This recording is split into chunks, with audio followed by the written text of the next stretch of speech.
নবী সাল্লাল্লাহু আলাইহি ওয়াসাল্লাম বারবার বলতেছেন, চাচা খালি একটাবার কালিমা পড়েন, আমি আল্লাহর কাছে আপনার জন্য সুপারিশ করবো, আমি আপনাকে জান্নাতে নিয়ে যাবো, আমি আপনাকে জান্নাতে নিয়ে যাবো। চাচা খালি একটাবার সাক্ষ্য দেন, শাহাদাত।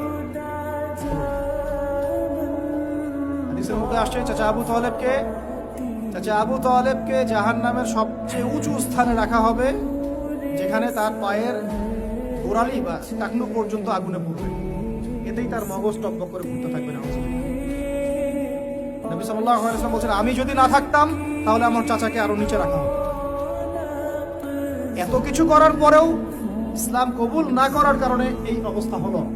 এখন কি ভাই আমি বুঝতে পারছি যে আল্লাহ পাক যে আমাদেরকে বিনা জিজ্ঞাসাবাদ করেই মুসলিম পরিবারে জন্ম দিয়েছেন, আল্লাহ পাক আমাদের উপর কত রহম করেছেন, আমাদের কত কৃতজ্ঞতা স্বীকার করা উচিত।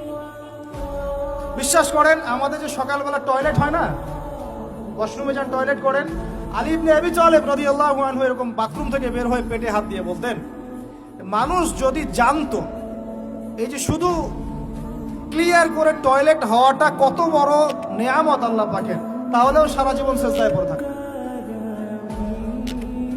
আমরা এগুলা বুঝি না, শ্বাস নেওয়ার নেয়ামত বুঝি না, পানি পান করছি, পানি আল্লাহ পাক দিয়েছেন, এটা নেয়ামত বুঝি না, গরম পানিতে ওযু করে আসলেন নেয়ামত বুঝি না, সুস্থ আছি নেয়ামত বুঝি না, প্রত্যেকটা অর্গান ভালো আছে শরীরের নেয়ামত বুঝি না, রক্ত চলতেছে নেয়ামত বুঝি না। আমরা আল্লাহ পাকের নেয়ামতই বুঝি না, শুকরিয়া আদায় করি না। আর ওই যে কালিমা লা ইলাহা ইল্লাল্লাহ আল্লাহ পাক পড়ার তৌফিক দিয়ে মুসলিম বানিয়েছেন, এটা তো মোটেই বুঝি না। কত বড় নেয়ামত আল্লাহ দিয়েছেন আর কত ইহসান আল্লাহ করেছেন।